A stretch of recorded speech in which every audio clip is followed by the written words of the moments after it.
പുലരിയിൽ ഭൂപാളരാഗത്തിൽ ഭഗവാന്റെ പഞ്ചാക്ഷരീ മന്ത്രം ഉയരുമ്പോൾ പടിയാറും താണ്ടി ഞാൻ അവിടുത്തെ സവിധത്തിൽ പരിചൊടുവന്നെത്തി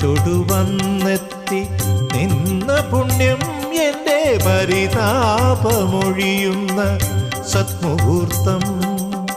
പുലരിയിൽ ഭൂപാളരാഗത്തിൽ ഭഗവാന്റെ പഞ്ചാക്ഷരീ മന്ത്രം ഉയരുമ്പോൾ പടിയാറും താണ്ടി ഞാൻ അവിടുത്തെ സവിധത്തിൽ പരിചൊടുവന്നെത്തി നിന്ന പുണ്യം എൻ്റെ പരിതാപമൊഴിയുന്ന